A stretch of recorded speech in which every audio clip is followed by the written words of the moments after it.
पूजनीय संत समाज, सज्जनों और देवियों, सद्गुरु कबीर ने कहा है, हद चले सो मानवा, बेहद चले सो साध, हद बेहद दो तजे ताकर मता आगाध। जो हद चलता है वो मनुष्य है, जो बेहद चलता है वो साधु है, और जो दोनों से ऊपर उठ जाता है उसका मत अगाध है। हद है गृहस्थी, बेहद है विरक्ति, और हद बेहद से ऊपर है गुणातीत अवस्था। मनुष्य की तीन श्रेणियां हैं, हद, बेहद और हद बेहद से परे। गृहस्थी, विरक्ति और गुणातीत अवस्था। अधिकतम लोग गृहस्थ होते हैं, गृह छोड़ करके कुछ लोग विरक्त होते हैं, और उनमें सही विरक्त और कम होते हैं और गुणातीत और कम होते हैं। गृहस्थी का दायरा सबसे बड़ा है। गृहस्थ किसे कहते हैं? गृहस्थ का शाब्दिक अर्थ होता है गृह अस्थ। गृह घर, अस्थ स्थित, ठहरना, रहना। जो घर में रहे वो गृहस्थ। घर में सब रहते हैं, साधु भी रहते हैं। आश्रम में रहते तो आश्रम भी घर ही है, और जब आपके घर में जाते हैं तो आपके घर में रहते हैं। इसलिए वैवाहिक बंधन में बंध करके जो रहते हैं वो गृहस्थ है। ये इसकी सही परिभाषा है। विवाह में क्यों बंधते हैं? क्योंकि सब बिना विवाह किए ठीक से नहीं रह पाएंगे। सब में उतना ख्याल नहीं होता है, उतनी ऊंचाई नहीं होती है। इसलिए विवाह धर्म है। विवाह क्यों करते हैं? युवक के मन में युवती के लिए और युवती के मन में युवक के लिए आकर्षण है। विवाह करने के बाद कुछ दिन में वो आकर्षण विकर्षण के रूप में बदल जाता है, समझ में आ जाता है। लेकिन आसक्ति के बस आदमी भटकता रहता है। विवाह वैराग के लिए है। विवाह किए, पति पत्नी इकट्ठे हुए, दुनियादारी को देखे, और लग जाना चाहिए निस्सार है। एक दो संतान हो गई काफी है, संयम से रहो। कोई फायदा नहीं है, अपने को उलझाने से कोई फायदा नहीं। आत्मा का कल्याण संयम में है, ये भी ध्यान देना चाहिए। कुछ लोग होते हैं उनके बच्चे नहीं होते हैं। जिनके बच्चे नहीं होते वो बहुत दुखी रहते हैं। लेकिन दुखी होने की जरूरत नहीं है। विवाह पहली जिम्मेदारी है। विवाह हो गया, एक अपरिचित लड़की का मन, एक अपरिचित लड़के का मन ढोना उन दोनों को पड़ता है जीवन भर। यही जिम्मेदारी काफी है। अगर संतान नहीं आई तो अच्छा हुआ। पति पत्नी तो यह है कि कम से कम आज तक मिल लेते हैं, पहले ही विवाह के कुछ जान समझ लेते हैं। बच्चा पैदा होता है, उसका तो पता नहीं कैसे संस्कार का होगा। तो अगर किसी के बच्चे नहीं हुए तो परेशानी क्या है? बच्चे वाले सब सुखी हैं। ये साधु महात्मा जान समझ करके रास्ता छोड़ देते हैं और बच्चे में नहीं पड़ते हैं। अगर आपको प्रकृति ने ऐसा कर दिया तो क्यों उलझते हैं? अगर समझ हो तो गैर बच्चे वाले बच्चे वालों से अधिक सुखी रह सकते हैं, क्योंकि उनका समय, उनकी शक्ति सब अध्यात्म में लग सकती है। जिनके बच्चे हैं जिम्मेदारी है, उनको निभाएं। बच्चे नहीं हैं वो झंझट नहीं है। सत्संग साधना में वो जोर से लग सकते हैं। इसलिए जिसके संतान नहीं है उस संतान के लिए दुखी न हो। और एक ये भ्रम कि संतान तरनतार करेगी, कौन किसका तरनतार करता है? पिंडदान करने से पुरखे तरते हैं, बिल्कुल काल्पनिक बात है। तरनतार अपने कर्मों से होता है। तरनतार कोई अदृश्य नहीं है। अपना मन अगर वर्तमान में सुखी है, संतुष्ट है, निर्भय है, तो हम तर गए। अपना मन उलझा है, उद्वेगित है, अशांत है, तो हम डूब रहे हैं। बच्चा हमारा क्या कर देगा? हम मर जाएंगे तो पिंडदान कर देगा तो हम तर जाएंगे। एक गोरख धंधा है, पिंडदान गोरख धंधा है। और ये गोरख धंधा पंडितों ने अपना चलाया है। ठीक है, जहां चलता है, लेकिन ये तो समझो कि पिंडदान से बच्चा होगा, पिंडदान करेगा तो आप स्वर्ग में चले जाएंगे। ये सब प्रपंच में मत पड़ी, कुछ नहीं हो। जीव जो करता है अपने कर्म के संस्कारों को लेके चलता है, कर्मों का फल भोगना पड़ता है। बच्चे पीछे कितना दान पुण्य कर दें, उसको कुछ मिलने वाला नहीं। श्राद्ध का अर्थ है श्रद्धा पूर्वक कर्म। पिता मर गया, पुत्र सारा धन खा ले, अच्छा नहीं है। उसमें एक हिस्सा लोक मंगल के लिए निकाले। सेवा की 3 जगहें हैं: पवित्र आत्मा, असहाय और सार्वजनिक सेवा। पवित्र आत्मा जिसको हम कहते हैं, ब्राह्मण कभी कहा गया था ब्राह्मण की पूजा, तो उस समय ऐसे ब्राह्मण होते थे जो पवित्र आत्मा और तपस्वी होते थे। वे समाज में ज्ञान विज्ञान के प्रकाशक होते थे और अपने शरीर के लिए धंधे नहीं करते थे, जन सेवा ही में लगे रहते थे। तप और जन सेवा, उनकी सेवा जरूरी थी। अगर आज कोई वैसा है तो आज भी जरूरी है। बहुत दिनों से संतों का प्रभाव बढ़ा। वैदिक परंपरा में भी कुछ बढ़ा, लेकिन श्रवण परंपरा से ज्यादा बढ़ा। तो संत कहो, ब्राह्मण कहो, कुछ कहो, जो समाज की सेवा में लगा हो, ज्ञान विज्ञान द्वारा अपना साधना करता हो, तप करता हो, समाज को अच्छी राय देता हो, ऐसे पवित्र आत्मा की सेवा में लगाना। दूसरी जगह है जो असमर्थ हैं, उनकी सेवा जो बन सके करना चाहिए। तीसरी बात है जो सार्वजनिक जगह है वहां पर करना चाहिए। जैसे कि गांव से बाहर जाने में बरसात में कठिनता होती है, पानी है, पशु मनुष्य सबको जाना पड़ता है। एक पुलिया बना दिए और उसमें गांव वाले थोड़ा इकट्ठा करके पैसा ये काम कर लिए तो बहुत बड़ा काम हुआ। स्कूल कायम कर दिए, औषधालय कायम कर दिए, सत्संग आश्रम कायम कर दिए। तो पवित्र आत्मा की सेवा में, असमर्थ की सेवा में, सार्वजनिक सेवा में कुछ अपना लगाना। पिता मर गया तो अपने धन का उपयोग ऐसे अच्छी जगह में लगाना। ये श्राद्ध कर्म श्रद्धा पूर्वक कर्म, पिता की स्मृति में या किसी की भी स्मृति में जो मर गया है, कुछ अंश लगाना कोई अच्छे काम में। या एक ऐसी संस्था कायम कर दी जाए कि उसमें लोग ट्रस्टी हों और खाता खोल दिया जाए, पैसा जमा किया जाए, और गांव में जो असमर्थ बच्चे हैं और मेधावी हैं उनको खर्च दिया जाए और पढ़ाया जाए।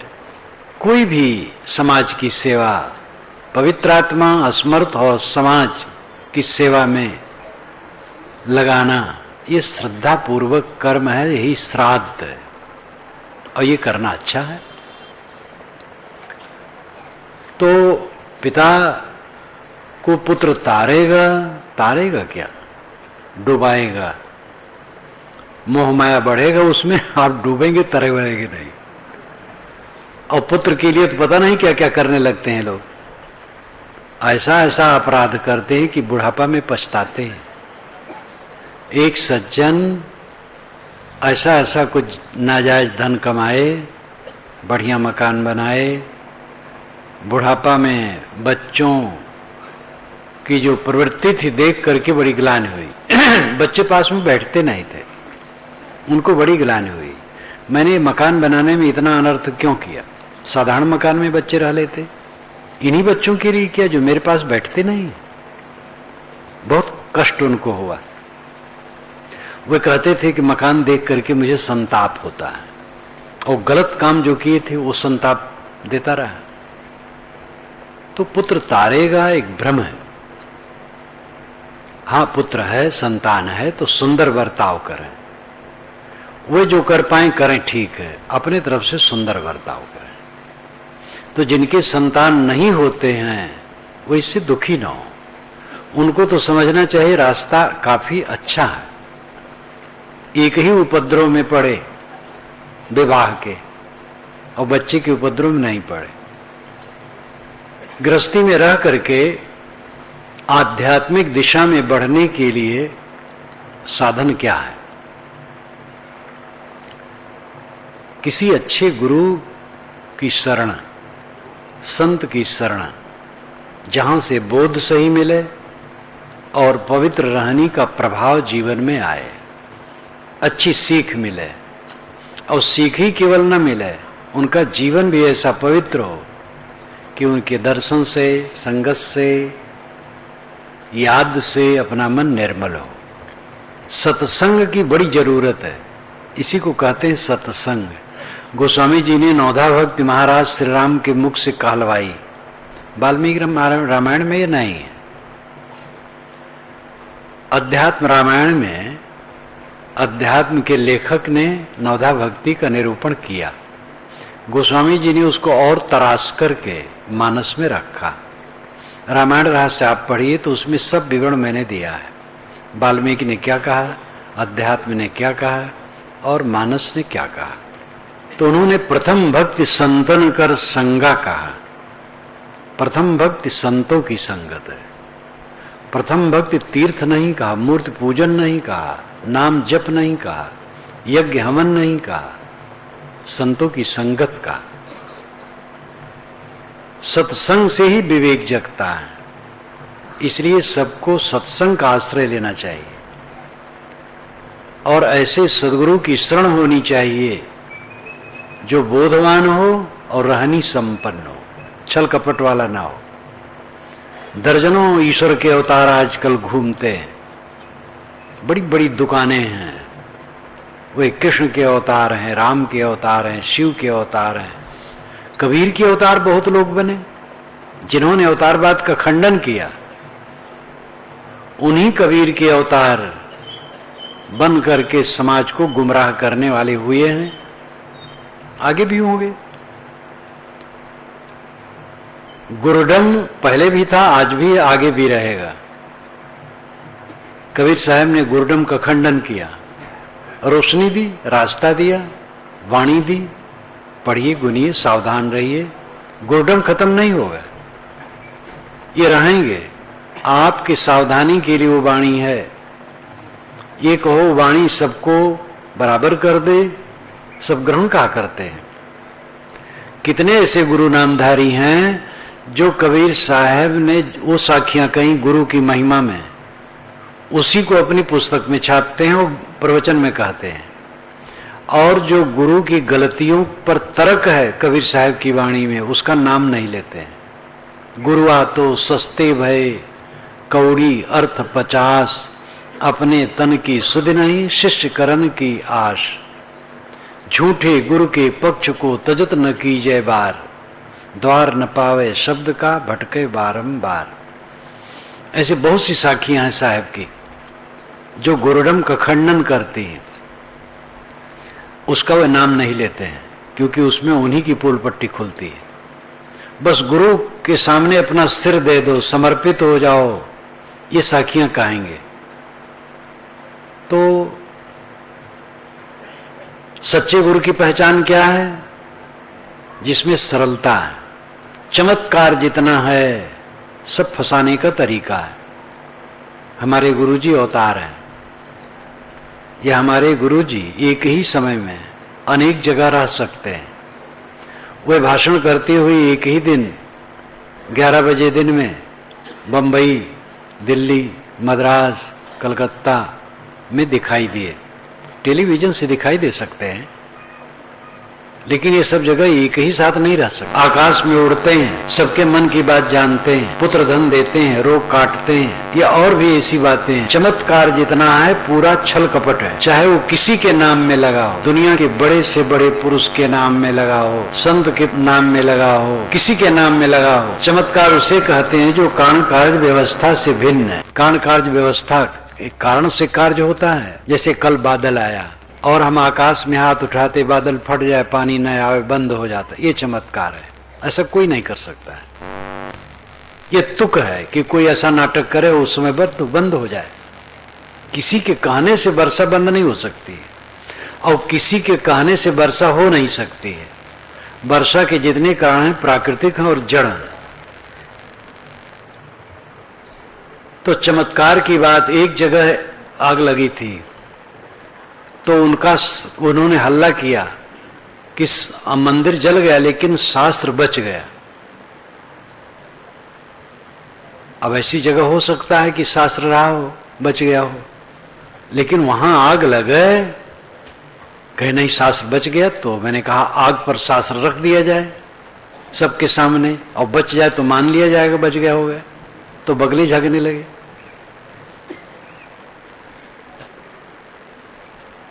दूसरे को निरोगिता देते, अपने रोगी रहते हैं बाबा जी। तो चमत्कार की जितनी बात है सब धांधलेबाजी है। चमत्कार की बात जो करता हो, अवतार बनता हो, दुख दरिद्रता दूर करता हो, सबका बीमारी दूर करता हो, वो पाखंडी है। संतों के विवेकमय वचनों से दुख दारिद्रता दूर होती है। विवेकमय वचनों का आचरण करोगे, आदर करोगे, संयमित रहोगे, खर्चा अपना आमदनी के अंदर रखोगे, दुर्व्यसनी नहीं रहोगे, परिश्रमी रहोगे, अपने आप सुख शांति मिलेगी। आशीर्वाद कोई दे दे तो आपके फैक्ट्री लग जाए, ये धोखेबाजी में न पड़े। तो सही गुरु की शरण चाहिए, सच्चे संतों की संगत चाहिए, यहीं से खुराक मिलेगी। सुबह से शाम तक चारों तरफ खुराफात खुराफात, झंझट झंझट। ज्ञान की बात जहां से मिले वो सत्संग है। अब साधु महात्मा नामधारी गाजा भांग उड़ाते हो, गाली गुप्ता बकते हो, उद्दंड हो, ऐसे न हो, सुसभ्य हो, पढ़े लिखे हो, लेकिन केवल व्यवहारिक हो, आध्यात्मिक रोशनी उनमें ना हो, साधना ना हो, तो उनसे भी गृहस्थों को कुछ नहीं मिलेगा। साधु पढ़ा ना हो कोई हर्ज नहीं, वो भाषा ठीक से न बोल पाता हो कोई हर्ज नहीं, उसमें वैराग बोध ज्ञान होना चाहिए, रहनी पवित्र होनी चाहिए, वो निष्काम हो, निर्माण हो, शीतल हो। उसकी संगत करने से मनुष्य को शीतलता मिलेगी। ऐसे संतों की संगत की जरूरत है। पारस्परिक प्रेम का बर्ताव, प्रेम पाठ का चोलना पहिर कबीरू नाच। साहब कहते हैं प्रेम पाठ का चोलना पहन करके नाचो। प्रेम का कपड़ा मंगा लो, चोला बनवा लो और पहन के नाचो। चोलना जो गले से पैर तक रहता है, और कोट समझ लो, साधुओं की अल्फी। तो प्रेम का कपड़ा ही नहीं होता है, चोलना कैसे बनेगा? अर्थ है प्रेम पूर्वक काम करो, सारा काम प्रेम पूर्वक करो। पत्नी पति से प्रेम भाव रखे, पति पत्नी से प्रेम रखे, मीठे बोले, बच्चों से, माता पिता से, भाई से, नौकर से, स्वामी से। नौकर कौन है? किसी कोई नौकर नहीं, सब स्वतंत्र है। ये तो व्यवहार है, कोई ऊंचे पद में है, कोई छोटे पद में, दोनों मनुष्य हैं। घर में जो आदमी रखा जाता है नौकर, वो भी आदर करना चाहिए। अनादर करना बहुत गलत है। कटु कहना, गाली देना तो महा अज्ञान है। मीठे वचन बोलो, सबसे मीठे बोलो। प्रेम की गंगा आपके घर में बहनी चाहिए। कटु वचन कह करके समाज परिवार में वातावरण खराब होता है। कटु वचन से बचें, मीठे वचन बोले, मधुर वचन है औषधि, कटुक वचन है तीर, श्रवण द्वार हुए संचर साले सकल शरीर। मीठा वचन औषध है, कटु वचन तीर है, जो कान में प्रवेश करके पूरे शरीर को पीड़ित करता है। हम अप्रिय वचन सुनना नहीं चाहते, तो अप्रिय वचन कहें बिना। अपने स्वार्थ को जीते बिना प्रेम विकसित नहीं हो सकता है।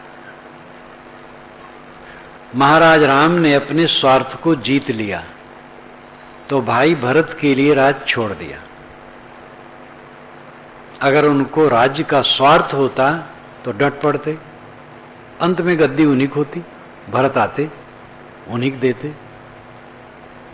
लेकिन ये आदर्श तो ना आता। भरत को राज्य मिल गया था, लेकिन उन्होंने भाई के चरणों में चढ़ा दिया। जब वे नहीं गए तो मजबूर होकर के राज्य की उन्होंने सेवा की, राजभोग नहीं किया। इसलिए राम और भरत के बीच में अयोध्या का राज गेंद बन गया। उन्होंने ठेल दिया, उन्होंने ठेल दिया। ये उत्तम आदर्श त्याग का है, स्वार्थ को जीतने का है, भाईचारे का है। इसलिए भाईचारे की कहानी रामायण कहती है। विपरीत है महाभारत की कहानी। भाई भाई राज्य के लिए कट के मर गए। भाई ही नहीं कटे, गुरु पितामह पिता काटे गए। इतना दुखद हुआ और तुच्छ राज्य के लिए। युधिष्ठिर की विजय होने के बाद युधिष्ठिर केवल तपते रहे। गीता सार जो मेरी पुस्तक है उसकी लंबी भूमिका है, उसको पढ़िए। उसको मैंने अलग भी छाप दिया है एक विद्वान के कहने से, भूमिका को, श्री कृष्ण और गीता। वो तो 2-3 रुपये में होगी या 2 ही रुपये में हो, उसको लेके आप पढ़िए। थोड़े में बानगी है, युधिष्ठिर तपते हैं। जो उन्होंने कर डाला, जो उसमें पीछे उनको बड़ी ग्लानि हुई, दिल उनका रोता था कि मैंने क्या कर डाला। भ्रातृघाती युद्ध, महाभारत में भ्रातृघाती युद्ध का चित्रण है, रामायण में भ्रातृत्व का चित्रण है। लेकिन महाभारत ज्ञान का भंडार है, गीता उसी में है। बहुत ज्ञान की चीज है। काल्पनिक बातें तो धार्मिक किताबों में हर जगह हुआ करती हैं। ऐसी बातें जो बिना सिर पैर की हैं, वो महाभारत हो चाहे रामायण हो चाहे पुराण हो, बिना सिर पैर की बातें धार्मिक लोग बहुत लिखा करते हैं। बिना सिर पैर की बातें वही चमत्कारी बातें। जोजन 3-3 के काना, कुंभकर्ण के कान 3-3 जोजन के थे। जोजन एक मूछ रही ठाड़ी, करीब 13 किलोमीटर में मूछ खड़ी थी कुंभकर्ण की। तो अतिशयोक्तियां, चमत्कार, ये सब तो जगह जगह मिलेगी। महात्मा ने मूर्ति से भाषण करवा दिया, गाय से वेद मंत्र बोलवा दिया। महात्मा दीवार पर बैठे थे, दीवार चल पड़ी, उन्होंने कहा चल, दीवार चल पड़ी। चौकी पर बैठे थे, चौकी चल पड़ी।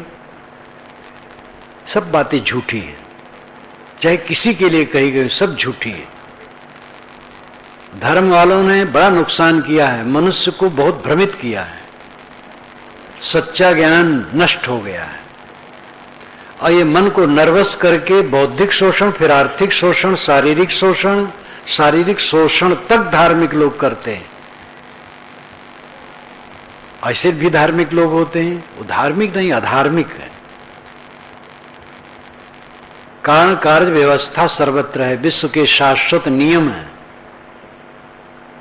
उसका उल्लंघन कोई नहीं कर सकता है, चाहे कोई भी हो।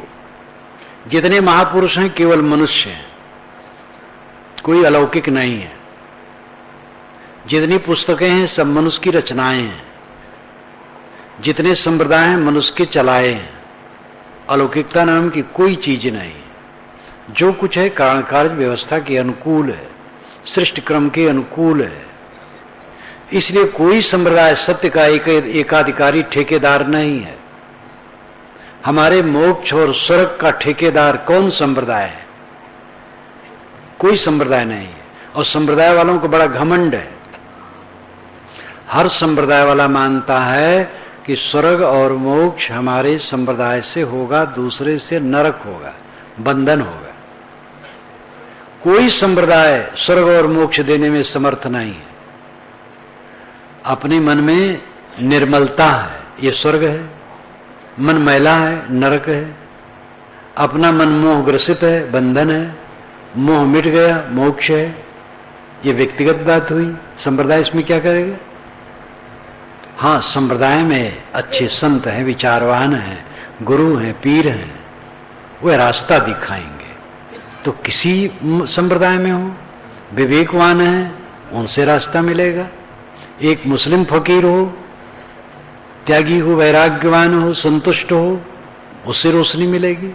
ईसाई संत हो, कबीरपंथी संत हो, वैष्णव संत हो, शैव संत हो, बौद्ध जैन संत हो, ये कोई नाम न रखता हो, कुछ और रखता हो, निर्मल मनुष्य से हमें निर्मलता मिलेगी।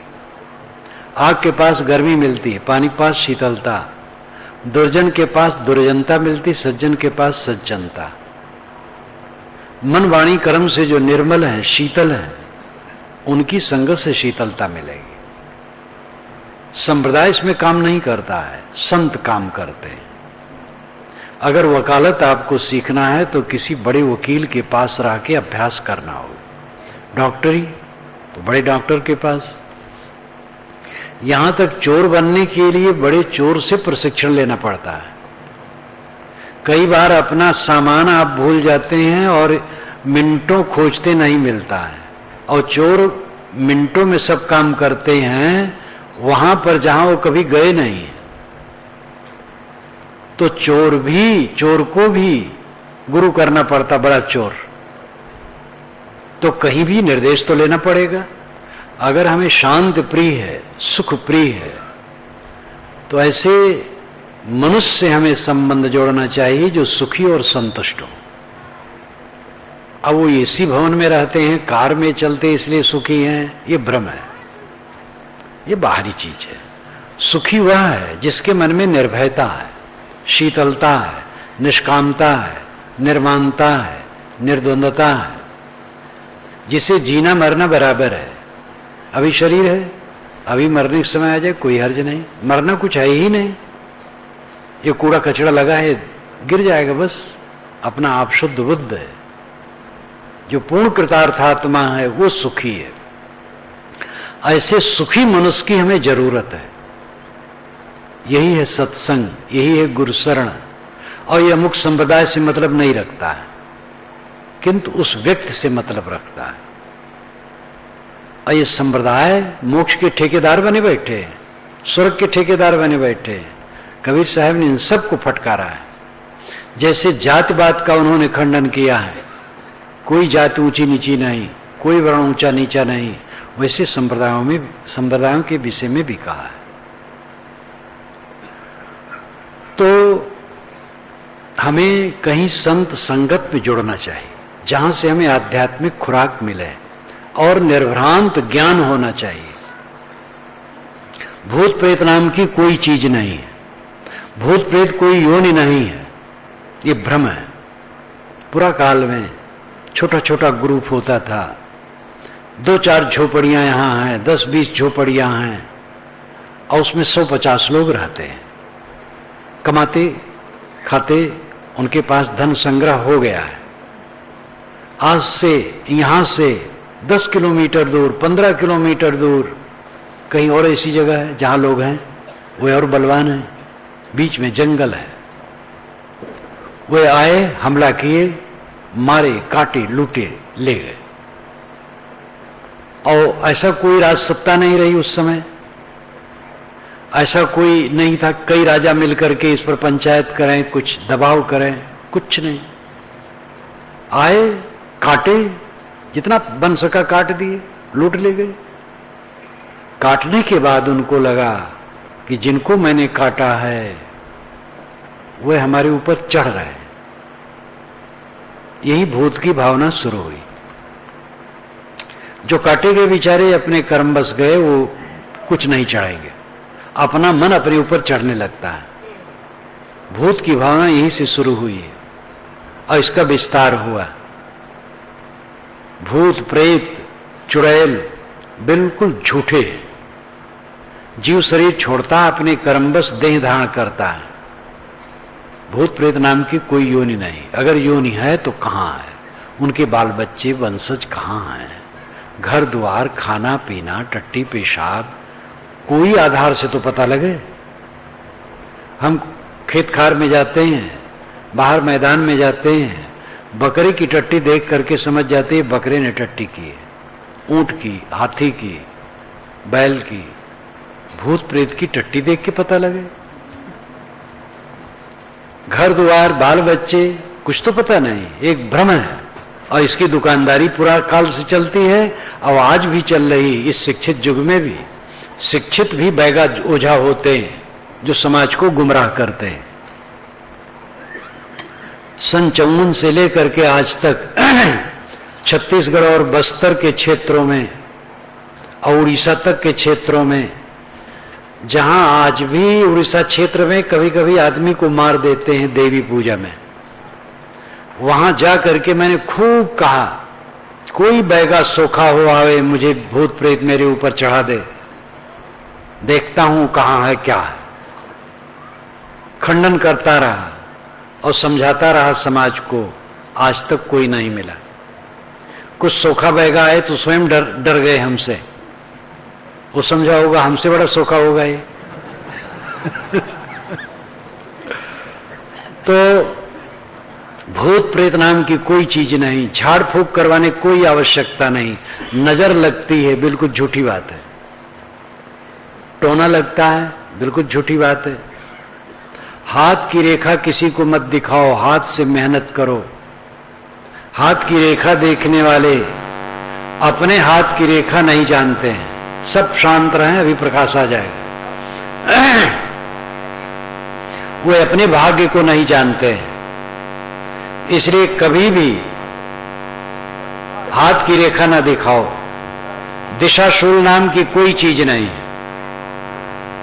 सभी दिशाओं में मंगल है, पूरब पश्चिम उत्तर दक्षिण, जिस दिन जाना चाहो जाओ, कोई रोड़ा नहीं। दाहिना अंग फड़कता है कि बायां अंग फड़कता है, कोई फर्क नहीं है। अंग फड़कने से कोई हानि लाभ नहीं होता है। योगिनी दाहिने है कि बायां, ये भी झूठी बात है। दिशाशूल में आप देखें, मंगल बुध उत्तर दिश काला, मंगल बुध को उत्तर जाओगे तो काल है। और मंगल बुध को भी इलाहाबाद से फैजाबाद लखनऊ के लिए ट्रेनें बसें छूटती हैं।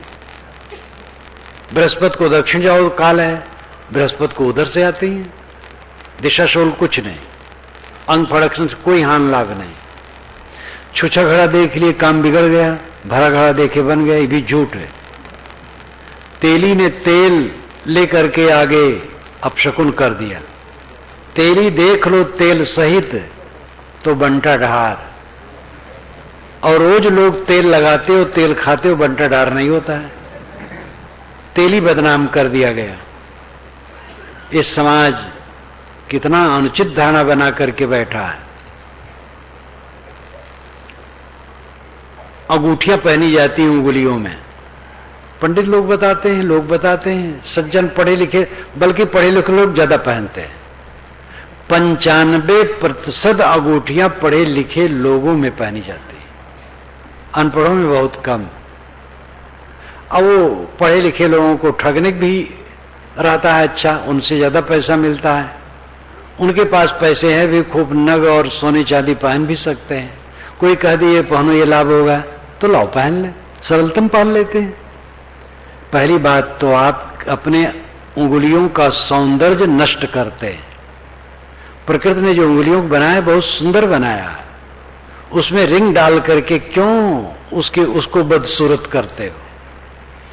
और उसमें डालोगे अंगूठियां तो गंदगी जमेगी और कुछ फायदा नहीं होगा। ठंडी में ठंडाएगी उंगलियां, गर्मी में गर्माएगी। उंगलियों में अंगूठियां पहनना बिल्कुल बेकार है। और देवियां जो पहनती हैं उनको तो आटा गूंदना है हाथ से, घर भर के लिए भोजन बनाना है, परोसना है। अंगूठियां पहनेगी तो उसमें गंदगी रहेगी, अच्छा नहीं। अंगूठियां बिल्कुल निरर्थक है। और आजकल शहरों में जेवरों की दुकान पर एक ज्योतिषी नामधारी बैठा लिया जाता है। वो बताता है जो खरीदने आते हैं, देखो ये नग पहनो, ये लाभ होगा। शास्त्रों में लिखा है, लेकिन शास्त्रों में जो लिखा वो सब सच नहीं है। विवेकी आप बनिए, कभी ग्रह दशा किसी को मत दिखाइए। जन्म कुंडली बनवाना ही अपने को कष्ट में डालना है, एक प्रपंच शुरू कर देना है। बच्चा जन्मा है, दिन तिथि तारीख लिख लो, समय ले लो, बस काफी है। और कुछ जन्म कुंडली बनवाने की जरूरत नहीं है। निर्भय रहो, सारी दिशाएं मंगलमय हैं, सारे दिन मंगलमय हैं। सब दिन बाल बनवाने लायक है, सब दिन नई वस्तु का उपयोग करने लायक है, सब दिन किसी भी दिशा में जाने लायक है। सबही भूम बनारसी, सब निर्गंगा होए, ज्ञानी आत्म राम है, जा घट प्रगट होए। देवी देवता प्राणी है, प्राणियों को देवी देवता समझो। परमात्मा आत्मा है जो सबके अंदर में बैठा है। इन निर्णय वचनों पर ध्यान दें, भ्रांतियों से ऊपर उठें। चमत्कारों के दलदल में, अंधविश्वास के दलदल में समाज डूबा है। कई बार सूखा पड़ता है, वो कीर्तन, अखंड कीर्तन और हवन, न मालूम क्या क्या चलता है। पानी जिससे बरसता है न उसके कान है, न उसके मन है, न उसके कोप है, न कृपा है। पानी बरसने के जितने कारण है जड़ प्रकृति है। और आप कितना हवन करते हो कुछ नहीं होगा, प्रार्थना करते रहो कुछ नहीं होगा। क्या ईश्वर ख्याल भूल गए हैं? आप उसको हवन द्वारा बता रहे हैं और प्रार्थना द्वारा बता रहे हैं। पानी बरसने के कारण प्राकृतिक है, जो जड़ है। संयोग होगा पानी बरसेगा, नहीं संयोग होगा नहीं बरसेगा। कोई कितना हवन करने वाला हो, अग्नि उपासक हो, अगर उसके घर में आग लग गई है तो स्वाहा स्वाहा करने से वो नहीं रुकेगी, पानी डालने से रुकेगी। वरुण देवता की कोई कितनी उपासना करे, बाढ़ आ जाए, पुकारते रहो वरुण देवता को, बह जाओगे। भागो वहां से सामान लेकर के, इसमें कुशल है। जड़ प्रकृति को कोई ज्ञान है? इसलिए जड़ प्रकृति के को रिझाने के चक्कर में मत पड़ो। शास्त्रों में कहीं लिखा है तो लिखा तो सब प्रकार से है, लेकिन लिखने मात्र से कोई बात सच नहीं होती है। मैंने पहले दिन कहा था, प्रमा वो सच है, प्रमाण वो सच है जो प्रमा के अनुकूल हो। प्रमा नाम ज्ञान, प्रमाण नाम जिस साधन से ज्ञान होता है वो प्रमाण है। शास्त्र में लिखा है उससे ज्ञान होता है, लेकिन शास्त्र का ऐसा वचन प्रमाण नहीं हो सकता है जो प्रमा का अनुगमन नहीं करता है, ज्ञान को चित्रित नहीं करता है। उस दिन मैंने परसों कहा था, राजा सगर की पत्नी को 60,000 बच्चे एक साथ पैदा हुए, ये पुराण में लिखा है। तो ये प्रमाण है, पुराण में लिखा है, संस्कृत भाषा में लिखा है, प्रमाण है। लेकिन प्रमा ज्ञान क्या है कि मनुष्य स्त्री के एक बच्चा या 2 बच्चे हो जाते हैं, जुड़वा, हजारों नहीं होते हैं। इसलिए प्रमा का अनुगमन ये प्रमाण नहीं कर रहा है।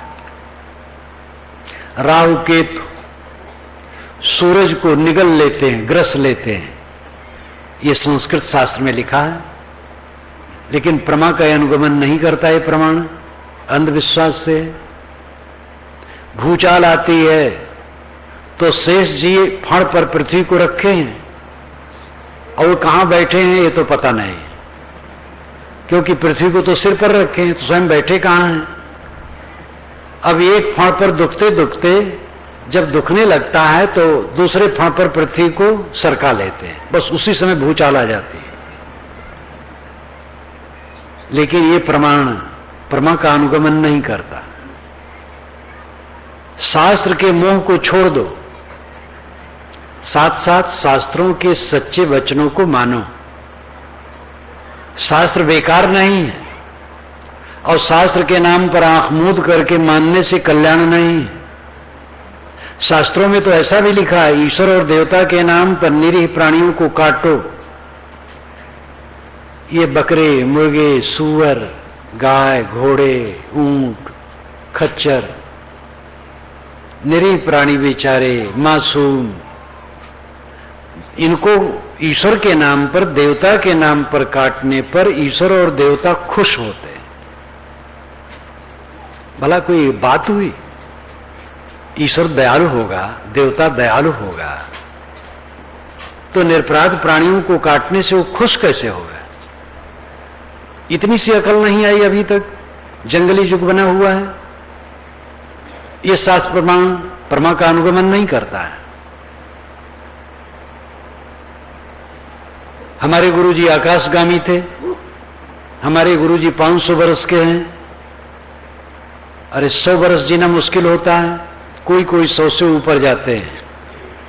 वेद में 100 वर्ष जीने की कामना की गई है, और सरदा शतात कहीं कहा गया है, यानी 100 वर्ष से ऊपर, 125 वर्ष, कई 100 वर्ष, कई हजार वर्ष, ये सच नहीं। यहां बसत मोहि सुन खग ईसा, बीते कल्प 7 अरुबीसा। काकभूषण गरुण जी से कहते हैं, गरुण जी इस आश्रम पर रहते रहते मेरे 27 कल्प बीत गए। 4 अरब 32 करोड़ वर्ष का एक कल्प होता है, 4 अरब 32 करोड़ वर्ष का 27 कल्प बीत गए इसी आश्रम पर रहते रहते। काकभूषण जी मानस में कहते हैं, और वाल्मीकि रामायण में काकभूषण शब्द ही मुझे नहीं मिला, और काकभूषण का अस्तित्व तो अलग है। तो धर्म के नाम पर पोथियों में जितना लिखा है सब प्रमाण नहीं है। विवेकी बने, अंधविश्वास से ऊपर उठें। कबीर साहब ने कहा है, साधु ऐसा चाहिए जैसा सूप सुभाए, सार सार को गह रहे थोथा दे उड़ाए।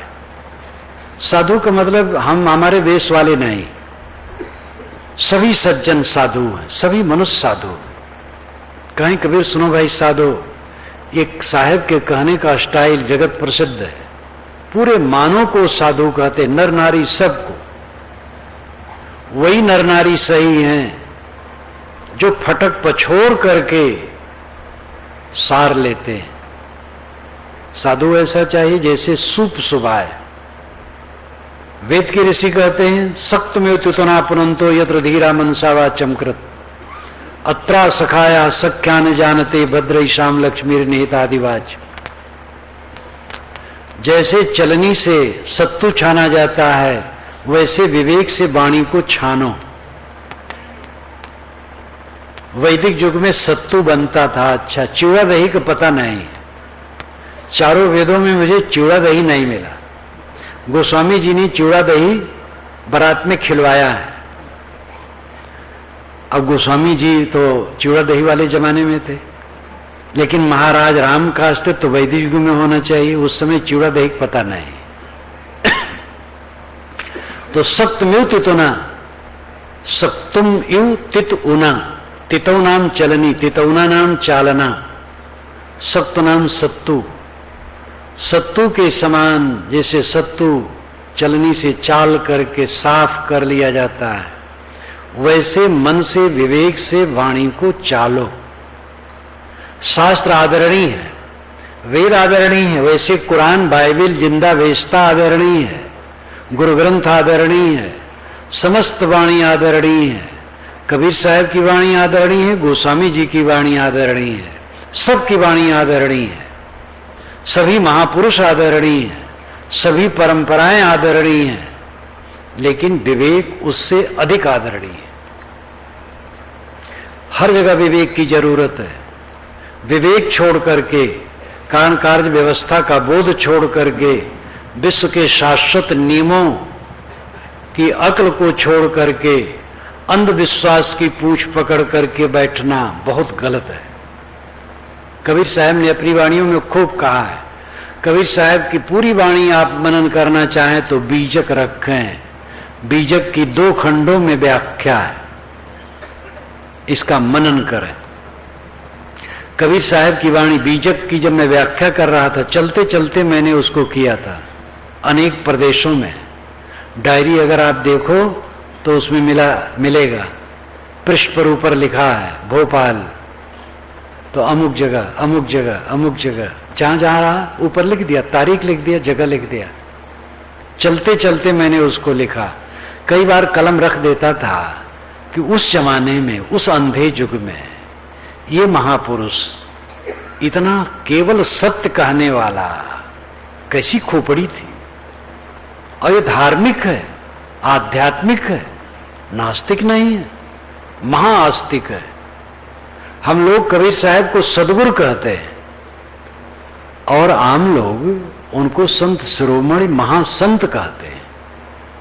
अध्यात्म की ऊंचाई में पहुंचे हुए पुरुष हैं, ये सभी लोग कहते हैं। मुझे बचपन में कबीर साहब को तो सुना था, कबीर पंथ नहीं सुना था। 17-18 वर्ष की उम्र तक मैंने कबीर पंथ सुना ही नहीं, कबीर को सुना था। ब्रह्म मंडलियों में अनेक बार जब चर्चा हो कबीर के विषय में तो पंडित लोग कहें भाई कबीर जैसा संत तो बड़ा मुश्किल है। कहीं मैंने ब्रह्म मंडली में कबीर की निंदा नहीं सुनी। जहां बात आवे, अरे कबीर तो बड़े ऊंचे संत हुए, तो संत हैं, आध्यात्मिक और धार्मिक हैं, लेकिन धर्म और अध्यात्म में जो कबाड़ बटोर दिया गया है संप्रदायों द्वारा, उसको क्षमा नहीं करते। और ये उनकी विशेषता, बेलाग दिल दिन दिन चमकती जाती है। देश विदेश में उनकी वाणियों पर रिसर्च होते हैं। लोग सोचते हैं, जो पहली बार पढ़ते हैं, ऐसा अद्भुत पुरुष, ऐसा कहने वाला। रूस से एक विद्वान ने लिखा, गोरखपुर, जब एक विशाल कार्यक्रम था वहां कबीर के विषय में, तो लिखा कि भारत की जमीन में ऐसा आदमी हुआ है, ये हाड़ मांस का आदमी था, वो डरा नहीं मरने के लिए, ऐसा कहां है। जब उन्होंने पढ़ा, पढ़ करके वो दंग रह गए, क्यों ऐसा वो कह सके। ये तो कबीर साहब की वाणी से आप समझ सकते हैं। उन्होंने कहा है, कबीर खड़ा बाजार में, लिए लुआठी हाथ, जो घर जा रहे हैं अपना चले हमारे साथ।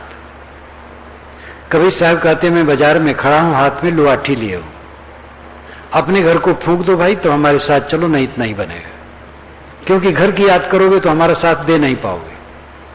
तो ये जिस घर में हम रहते हैं, इसको फूंकने नहीं कहे। स्वार्थ का घर, अहंकार का घर, मोह का घर। कबीर ने अपने स्वार्थ का घर फूंक दिया था। उन्हें चिंता नहीं थी हमारा कोई अनुगामी बने, हमें कोई धन दे, कुछ नहीं चिंता। सत्य में रहना है, सत्य कहना है, मरने जीने की चिंता नहीं। मरना एक बार है। जो ऐसा सोच लेता वही सत्य कह सकता है।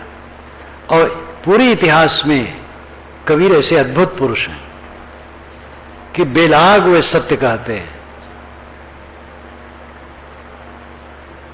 उनकी वाणी पढ़ करके सारे अंधविश्वास से आप ऊपर उठ सकते हैं। मैं सारे अंधविश्वासों में था, झाड़ फूक करवाता था।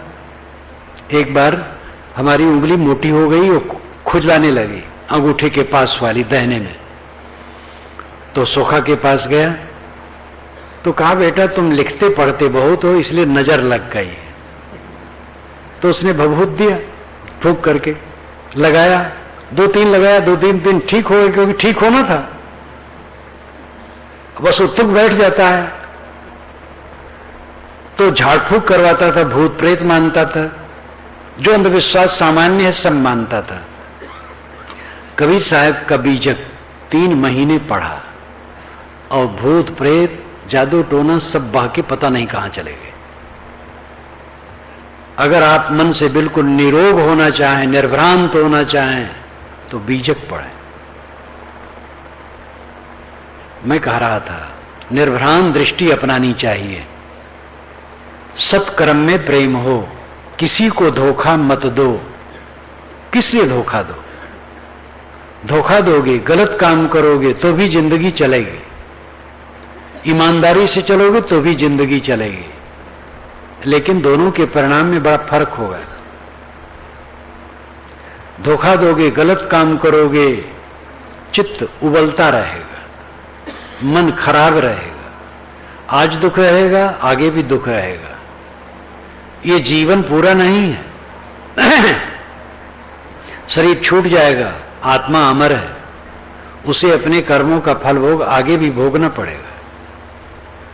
इसलिए आज जिसने सुधारा आगे भी उसका सुधर गया। एक आदमी गांजा पीता था 50 वर्षों से, आज उसने छोड़ दिया, घृणा हो गई गांजा से। कुछ दिन बीत गए, पूरा अभ्यास हो गया गांजा से रहित। अब गांजे की गंध उसको अच्छी नहीं लगती है और बिल्कुल उससे अलग हो गया, निष्काम। तो आज ही की गांजा की आसक्ति नहीं मिटी है, 50 वर्षों से जो पीता था वो सब की मिट गई।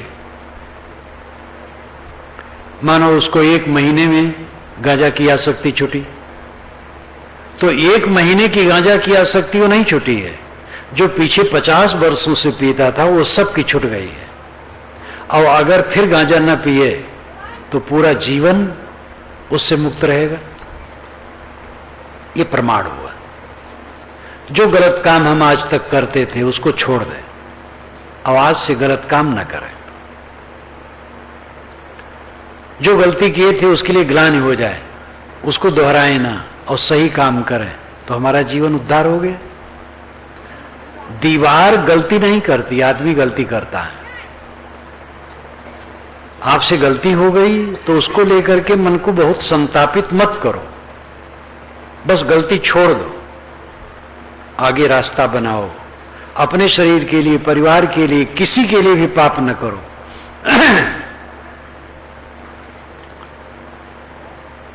गृहस्थी मार्ग में रह करके आदमी पवित्र जीवन व्यतीत कर सकता है, अपने को संभाल सकता है। पर स्त्री से परहेज, पर स्त्रियां मां बहन बेटी, पर पुरुष से परहेज, जितने पर पुरुष हैं पिता पुत्र भाई, अपने में भी संयम। आगे चल करके तो ब्रह्मचर्य व्रत लेना चाहिए। होना तो चाहिए बच्चा पैदा हो गया ब्रह्मचारी बन जाओ, नहीं तो जब बाल पकने लगे तब तो हो ही जाओ।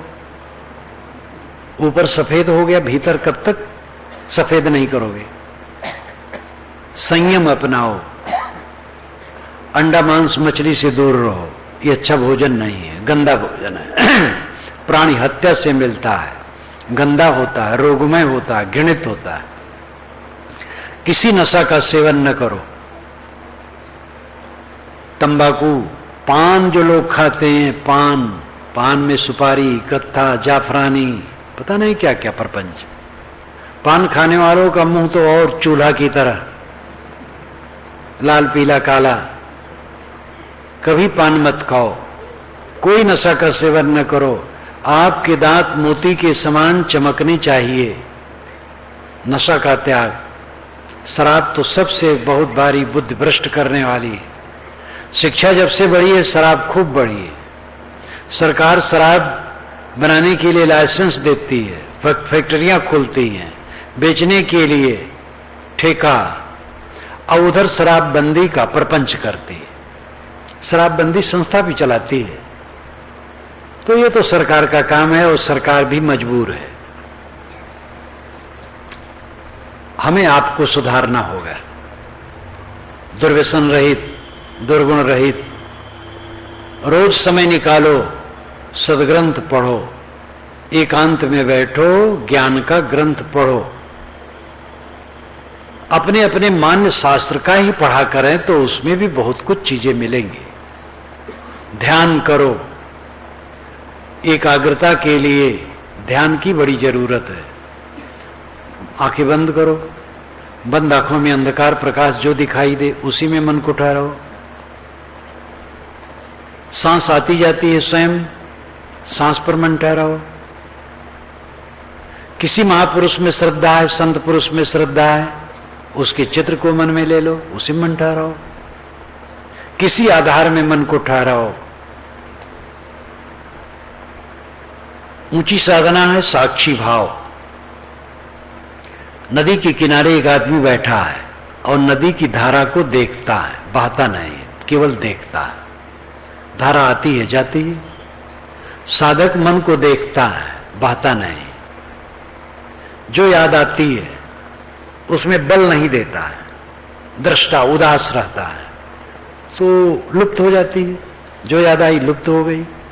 जब उसमें हम बल देंगे तब वो चलेगी साथ में। बाजार पहुंच गए, बाजार कर रहे हैं, मन ही मन में धुन रहे हैं बाजार, तो बह रहे हैं, लेकिन बाजार की याद आई और छोड़ दिए उसको, तो याद लुप्त हो जाएगी। फिर दृष्टा होना, उदास होना, साक्षी होना, ये राजमार्ग है। इसको दृष्टाभ्यास कहते हैं। साधक बैठता है और मन को देखता है और मन को शांत करने की दृष्टि से देखता है। ये निश्चय कर लेता है कि जो याद उठेगी मैं लूंगा नहीं, उसको छोड़ दूंगा। और धीरे धीरे अभ्यास दीर्घ काल तक करते करते ऐसी अवस्था आती है कि कुछ याद नहीं होता, शांत, सारी स्मृतियां शांत हो जाती हैं। ये उच्च अवस्था है।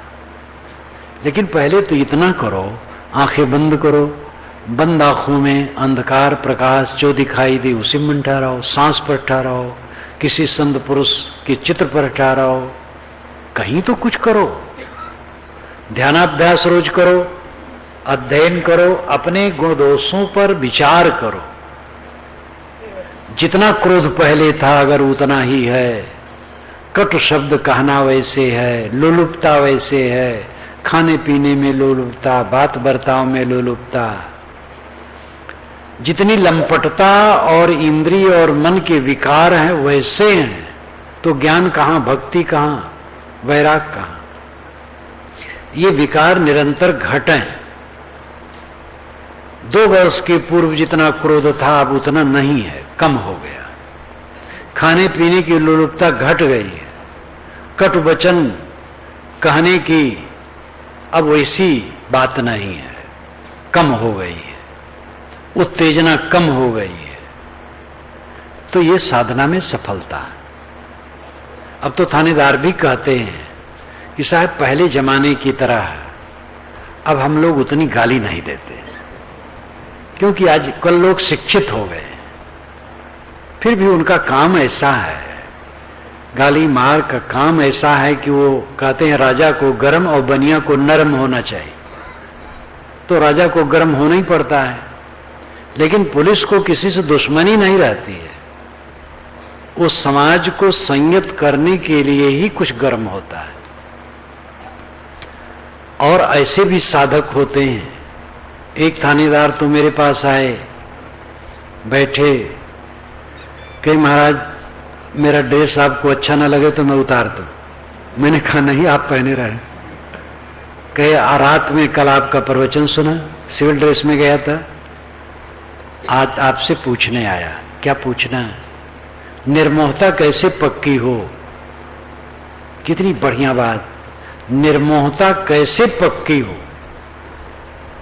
55 वर्ष, 50-55 के बीच में रहे होंगे। मैंने कहा सारी वस्तुएं बिगड़ने वाली हैं, अपना शरीर, पति पत्नी भाई बच्चे सबके शरीर, सारे प्रेमियों के शरीर निरंतर बदल रहे हैं, सब कुछ बिखरने वाला है। इस पर जितना विचार करेंगे मोह घटेगा। कुछ प्रश्न उत्तर हुए, बहुत सकारात्मक विचार। कहे महाराज अब जीने की इच्छा नहीं लगती है। मैंने कहा मरने की भी इच्छा नहीं होनी चाहिए, न जीने की इच्छा न मरने की इच्छा। मैंने कहा भाई आप लगता है किसी अखाड़े के लतमरुआ पहलवान हैं, किस संत से आपका संपर्क हुआ? तब बताए तो रायबरेली में मेरे एक संत निकले हो। मैंने कहा तो मेरे संत हैं? कि हाँ महाराज मैं उधर था, तो मेरे थाने पर पहुंच जाएं और कहें चलो मेरे साथ, अमुक भंडारा है, अमुक संत सम्मेलन है, मुझे ले जाएं। उनके द्वारा मुझे बहुत मिला। साधना करने का आयाम सबके लिए है। तो अंतिम बात है मन की शांति। मन की शांति सबसे बड़ा सुख है और किसी के साथ कुछ रहने वाला नहीं। हमारे बड़े बड़े कहलाने वाले सब चले गए, माँ बाप चले गए, देखते देखते हमारे साथी बराती उठते चले जा रहे हैं। अपने माने गए शरीर की कई अवस्थाएं चली गईं। अचानक में आजकल में शरीर खो जाने वाला है। इसलिए विवेक से जिए। जब तक इसके लिए कमाई न करेंगे वो अवस्था नहीं आएगी। कोई खेती बहुत खेत खरीद ले और खेती न करे, किसानी न करे तो अन्न नहीं होगा। बच्चा पढ़े ना तो विद्या कैसे आएगी? दुकानदार टाइम से टाइम तक बैठे ना और व्यापार की बुद्धि न रखे तो दुकान में कैसे सफलता होगी? आध्यात्मिक उन्नति के लिए आपको समय निकालना है। रोज 1-2 घंटा समय निकालिए। बहुत व्यस्त हैं, वही भी आधा घंटा निकालें। जब तक अध्ययन, चिंतन, ध्यान ये तीनों न करेंगे तब तक आध्यात्मिक शक्ति नहीं बढ़ेगी। और जो साधन है जैसे पूजा करना है, नमाज पढ़ना है, प्रार्थना करना है, ये सब भी अपनी अपनी जगह पर कुछ काम देते हैं। ये निरर्थक नहीं है। इनसे एक सात्विक भावना आती है। आदमी बैठा, प्रार्थना करने के समय आ गया, प्रार्थना करने लगा, नमाज पढ़ने के समय आ गया, नमाज पढ़ने लगा, तो उसका मन दुनियादारी से हट करके एक ऐसी दिशा में जाता है जहां पर उसको कुछ राहत मिलती है। तो ये भी ठीक है, लेकिन साधना का जो खास स्वरूप है वो स्वाध्याय, चिंतन और ध्यान है। सत्शास्त्रों का अध्ययन, सदग्रंथों का अध्ययन और चिंतन और ध्यान। संत महापुरुषों की संगत मिले वो तब करें, वो तो बहुत अच्छा है, सबसे बलवान है। लेकिन हर समय आप संत के पास नहीं बैठे रहेंगे, न संत आपके पास रहेंगे। सदग्रंथों का अध्ययन करें। चिंतन का अर्थ है वास्तविकता पर विवेक। एक चिंतन होता है, एक मनोविलास होता है। जवानी, सौंदर्य, मान, प्रतिष्ठा, पद, अधिकार, इन सब की कल्पना मन में करना ये मनोविलास है, ये पतन का रास्ता है। चिंतन है, शरीर नश्वर है, कुछ रहने वाला नहीं है, आत्मा अकेला है, इसके साथ कोई जाने वाला नहीं है। 50 बरस के पहले जो हमें मिले थे वो नहीं है, 30 बरस के पहले वाले नहीं है, 20 बरस के पहले वाले नहीं है। आज से 10 बरस पूर्व मैं अमुक जगह गया था, वहां सम्मान मिला था, अपमान मिला था, वो दोनों नहीं है, आज का भी नहीं रहेगा। इस तथ्य पर सोचना चिंतन कहलाता है। इस चिंतन से मन का मोह मिटता है, राग द्वेष मिटते, कलह कल्पनाएं मिटती। किसी ने हमारे लिए कुछ कह दिया, उसका विचार हम न उलझे, थोड़ी देर में वो कुल ठंडा हो जाएगा। हम भी लड़ गए तो विकार बढ़ गए। 5 वर्ष के पूर्व हमें कोई कुछ कहा था, हमने कुछ नहीं कहा था, हमारी विजय हो गई थी, हमें शांति मिली थी, वो भी क्षमा मांगा था। लेकिन 6 वर्ष के पहले हम लड़ गए थे तो कलह हुआ था, दुख हुआ था। ये दोनों उदाहरण सामने हैं, इससे प्रेरणा लें, सावधान हो। ये चिंतन है, तथ्य पर विचार करना चिंतन कहलाता है। चिंतन से मन का मूर्छा झड़ता है, तब समाधि में प्रवेश होता है, ध्यान में प्रवेश होता है। इसलिए स्वाध्याय, चिंतन और ध्यान, ये तीनों काम सबको करना चाहिए। गृहस्थ, विरक्त, स्त्री, पुरुष सबको करना चाहिए। अपने गुण दोषों का विचार चिंतन ही है। मेरे में दोष जितने थे घटें, सद्गुण बढ़ें, तो हमारी उन्नति हो रही है। पदोन्नति तो हो गई, धन की उन्नति हो गई, विद्या ज्यादा पढ़ लिए, बच्चे काफी हो गए, महाराज जी का मठ बड़ा हो गया, चेले बहुत हो गए, ये सब तो उन्नति हो गई।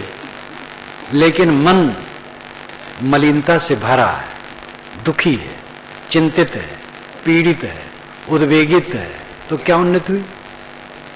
असली उन्नति है चित्त की निर्मलता। स्वर्ग, मोक्ष, कल्याण कहीं बाहर नहीं। नाना संप्रदायों में स्वर्ग की बड़ी बड़ी व्याख्याएं की गई हैं, वो सब प्रलोभन है केवल। नरक का भी वर्णन है। मन की मलिनता नरक है, मन की स्वच्छता स्वर्ग है। मोह में आबद्ध रहना, बधा रहना बंधन है, मोह का कट जाना मोक्ष है। ये सब इसी जीवन में है। संतो जीवत ही करु आशा। स्वर्ग यही है, मोक्ष यही है, और नरक और बंधन भी यही है। सब कुछ लौकिक है, अलौकिक नहीं है। लेकिन धार्मिकों ने उसको इतना अलौकिक बना दिया है, इतना चमत्कारी बना दिया है कि लोग भयभीत हो गए। हर इंसान जहां रहे श्रम करे, जो उसको उसकी ड्यूटी मिली हो ठीक से पालन करे, और जिन लोगों के बीच में रहता हो उन सब की सेवा करे, और उनसे अपने लिए कुछ न चाहे। और उसकी सेवा अपने आप होगी, चाहने से नहीं होती। अपने मन को निर्मल करने का प्रयास करे, ऐश्वर्य जमाने के चक्कर में न पड़े। जो सहज हो जाए ठीक है। देख देख करके दूसरे का ऐश्वर्य मन ललचाता है। सबका परिश्रम और प्रारब्ध एक नहीं है। परिश्रम भी भिन्न भिन्न है, और प्रारब्ध, भाग्य, तकदीर जो कहते हैं वो हवा में उड़ने वाली बात नहीं, वो भी है। लेकिन प्रारब्ध, तकदीर, कर्म, भाग्य, इस पर हमें सोना नहीं चाहिए, परिश्रमी होना चाहिए। तो दूसरे की तुलना में न पड़े, जो हमारे पास है बहुत है। इस प्रकार जो विवेक से रहता है वो कहीं भी रहे, कहीं भी अपने बंधनों को काट सकता है। जो संबंध है, लगता है संबंध नित्य है, पति पत्नी का संबंध नित्य है, पिता पुत्र का संबंध नित्य है, गुरु शिष्य का संबंध नित्य है, नित्य नहीं है। जो साथ रहते लगता है ऐसे रहेंगे, अचानक छूट जाते हैं। करो रे मनवा दिन की तदबीर, जब जमराजा आनी पड़ेंगे नेक धरत नहीं धीर। मुंगरिन मार के प्राण निकासत नैनन भरी है नीर। भव सागर एक अगम पंथ है नदी बहत गंभीर। नाव नबेरा लोग घनेरा केवट है बेपीर। घर तिरिया अर्धंगी बैठी मात पिता सुतवीर। माल मुलुक को कौन चलावे संग न जात शरीर। लेके बोरे नरक कुंड में व्याकुल होत शरीर। कहें कबीर नर अजहू चेतो माप होत तकसीर। करो रे मनवा दिन की तदबीर। उस दिन के लिए कौन तदबीर कर रहा है? कोई बिरले बिरले कर रहे हैं, सब बदभास पड़े हैं। मालूम होता है यहीं रहना है बस, इलाहाबाद में। इलाहाबाद एक लाक्षणिक हुआ, लखनऊ वाली लखनऊ माने बैठे जो जहां हैं, घर बनाए हैं, मालूम होता बस पैर पसार के सो यहीं रहना है। जाका घर है गैल में सो कस सोवे निश्चिंत। साहब कहते जिसका घर रास्ते में वो निश्चिंत क्यों सोए? ये तो काल के रास्ते में हम हैं, यहां काल आ जा रहा है, समय का चक्र चल रहा है, बहुत जल्दी उठ जाना है। इसलिए मोह भंग करना चाहिए। मोह भंग करके काम जितना होगा सुंदर होगा, और मोह युक्त जितना काम होगा विकारी होगा। मोही आदमी मिठाई लाएगा तो अपनी पत्नी को देगा, भाभी को नहीं देगा, भयो को नहीं देगा, माँ को नहीं देगा, अपने बच्चे को देगा, भतीजे को नहीं देगा। और मोह नहीं रखता है तो मिठाई लाएगा तो जितना जैसा संभव है सबको देगा, थोड़ा है तो बच्चों को दे देगा, सभी बच्चों को दे देगा, ज्यादा है तो और सबको बांट देगा। मोह है तो ऐसा नहीं कर पाएगा। व्यवहार के लिए हमें मोह की जरूरत है, ऐसा भ्रम है। मोह की मात्रा जितनी होगी व्यवहार उतना खराब होगा, और मोह की मात्रा जितनी नहीं होगी व्यवहार उतना उत्तम होगा। दशरथ के मन के मोह ही का कारण है जो भरत की अनुपस्थित में राम को राज देने सोचे। उनको डर था कि भरत अधिकारी है गद्दी का, क्योंकि वह कैकेयी का जब विवाह हुआ था तो कैकेयी के पिता से हारे थे। कैकेयी के पिता ने कहा था कि जब कैकेयी से उत्पन्न बच्चा गद्दी पर बैठेगा ऐसे आप स्वीकारें तो मैं शादी करूंगा। कैकेयी पंजाब की थी, ब्यास क्षेत्र की। पंजाब के लोग गोरे होते हैं, लंबे होते हैं, इसलिए दुल्हन लाने के लिए पंजाब लोग बहुत जाते थे रजवाड़े। पुराने ग्रंथों में लिखा है। आज भी प्राय मारवाड़ी लोग अपने बच्चों को कहते हैं, या धनी लोग, जब उनको लड़की पसंद नहीं होती है तो कहते हैं भैया आपके लिए कहां से पंजाबी लड़की ला दें। तो पंजाबी लड़की के मोह में दशरथ जी कैकेयी नरेश से हार गए थे कि कैकेयी से उत्पन्न बच्चा ही अयोध्या की गद्दी में बैठेगा। ये महाराज राम ने चित्रकूट में भरत को बताया है कि गद्दी के अधिकारी तुम ही हो। यही उनके मन का मोह था कि राम को गद्दी हो, भरत को न हो, और इसीलिए सब गड़बड़ा गया। इस धरती आकाश के बीच में क्षमा नाम की कोई चीज नहीं है। चाहे राजा करे चाहे गरीब, चाहे भगवान करें चाहे भवानी, चाहे साधु करें चाहे गृहस्थ, जो गलत करेंगे फल पाएंगे। किसी के लिए क्षमा नहीं है, और सबको फल मिला। महाराज राम और सीता दोनों स्वर्ण मृग पर मोह गए तो कुछ ही क्षण के बाद सीता जी रावण के अंक में पड़ी छटपटा रही हैं और राम बन बन रो रहे हैं। मोह का परिणाम कैसा भयंकर आया, तो हम लोग बच जाएंगे। हमारे पूर्वजों ने जो गलतियां की हैं उनसे भी हमें सीख लेना चाहिए, और जो अच्छाइयां की हैं उससे भी सीख लेना चाहिए। महाराज राम ने राज्य को ठुकरा दिया, भाई के लिए उदार बर्ताव किया, माता पिता की आज्ञा मानी, ये उनका अनुकरणीय आचरण है हम लोगों के लिए। लेकिन मृग में मोह गए थे, इसे में सावधान रहना, कहीं धोखे में नहीं पड़ना है। तो हम अपने पूर्वजों की अच्छाइयों बुराइयों दोनों से सीख सकते हैं। गृहस्थी का दायरा बहुत बड़ा है। गृहस्थी के विषय में जितना कहा जाए कम है। गृहस्थी से ही विरक्त लोग होते हैं। कुछ लोग जो विरक्त हों वे सही विरक्त हों। विरक्त होने की जिनकी भूमिका हो, जिनकी रुचि हो, खाने पीने के लोलुप न हो, पैसा कौड़ी को लोलुप न हो, जिस घर को छोड़े उस घर परिवार में मोह उनको न रहे, जादू टोना जंतर मंतर न करे, कोई नशा का सेवन न करे, वे किसी वैरागवान पुरुष की शरण लें और उनकी शरण में रह करके साधना करें। कुछ ऐसे होते हैं उत्साही नवयुवक, घर छोड़ दिए, देखा देखी, गुरु महाराज के पास आ गए। अब गुरु महाराज के पास रहने में नियम से चलना है तो स्वतंत्र घूमने लगे। ये अपना पतन है। साधक को किसी वैरागवान की शरण में रह करके साधना करना चाहिए। सेवा स्वाध्याय साधना करके अपना कल्याण करना चाहिए। गुणातीत अवस्था है, निष्काम अवस्था, वो सबका लब्बो लबाब है। हद चले सो मानवा, बेहद चले सुसाद, हद बेहद दो तजे ताकर मता आगाद। मैंने कहा था गृहस्थी पर ही बहुत कुछ कहना चाहिए, विरक्ति पर तो कोई खास नहीं कह पाया। गुणातीत अवस्था है, गुणातीत अवस्था का अर्थ होता है निष्काम अवस्था, जिसकी चर्चा मैंने बीच में भी की।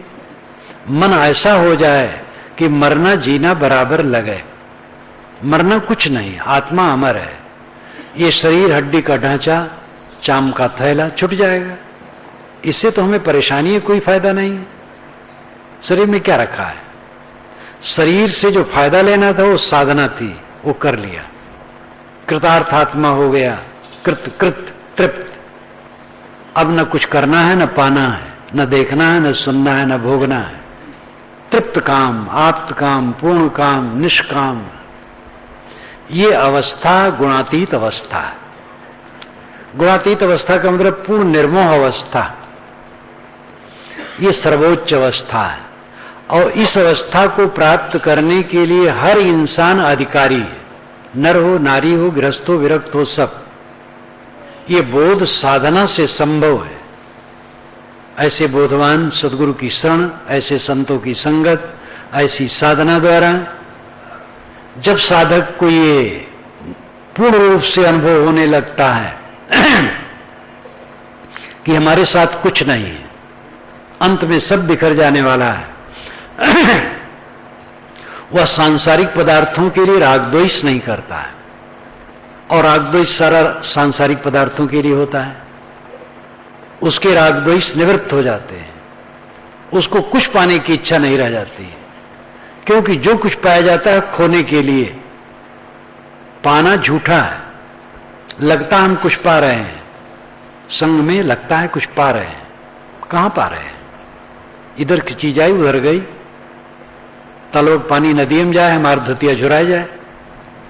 ये बच्चे अवध क्षेत्र में स्नान करके जब कपड़ा सुखाते हैं तो ये सूत्र कहते हैं, ताल का पानी नदी में चला जाए और हमारी धोती सूख जाए। तो विश्वास रहता है ऐसा कहने से धोती जल्दी सूखेगी। जल्दी तो अपने समय से, धोती तो अपने समय से सूखती है। लेकिन मैंने अर्थ किया कि ताल का पानी नदी चला गया, अपना काम हो गया। पास में पैसा था, रास्ते चल रहे थे, दुकान से फल ले लिया, खा लिया, पैसा दुकान में चला गया और फल पेट में चला गया। कुछ समय में मल होके निकल गया, रस बन करके शरीर में समाहित हो गया, कुछ नहीं रहा, काम हो गया। ऐसे सारा काम है, एक व्यवहार है, व्यवहार हो जाएगा और शरीर धूनी के रूप में रह जाएगा, जलेगा। जैसे धूनी पर राख रह जाती है वैसे राख रह जाएगी, अथवा गाड़ दिया जाएगा, सड़ जाएगा, पानी में फेंक दिया जाएगा, जानवर खा लेंगे, और जमीन पर पड़ा रहेगा, बाहर वाले जानवर खा लेंगे। यही अंत में इसकी दशा होनी है। आत्मा इससे अलग है, जो मेरा स्वरूप है। इस प्रकार समझ करके जो निष्काम तृप्त आत्मा हो जाता है उसको गुणातीत कहते हैं। तो साहब कहते हद चले सो मानवा, गृहस्थी मर्यादा का पालन करते हुए जो अपने को अनासक्त योग में लगाता है वो मनुष्य है। गृहस्थी में परिवार का पालन पोषण करते हुए, अपनी ड्यूटी बजाते हुए, साधना, सत्संग, स्वाध्याय, सेवा, सद्भाव से चलते हुए अपने विकारों को दूर करता है, वो गृहस्थ है। और जो घर गृहस्थी त्याग करके गुरु की शरण में जा करके साधना परायण हो जाता है, वो विरक्त है। और जिसकी सारी कामनाएं बुझ गईं, इच्छाएं निवृत्त हो गईं, ख्वाहिशें समाप्त हो गईं, वो तृप्त आत्मा पुरुष गुणातीत है। तो साहब कहते हद चले सो मानवा, बेहद चले सो साध, हद बेहद दो तजे ताकर मता आगाध। इसी के साथ मैं इस विचार को समाप्त करता हूं और अंत में धन्यवाद। बहुत से लोग चले गए,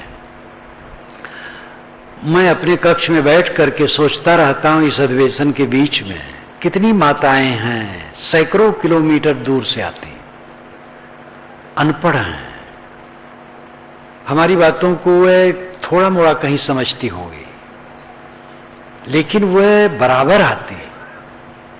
ऐसे पुरुष भी कुछ हैं, बाकी लोग तो शिक्षित अधिक हैं, जमाना अब शिक्षित का हो गया है। और मैं किसी यहां निमंत्रण देने नहीं जाता, बताने नहीं जाता, बुलाने नहीं जाता।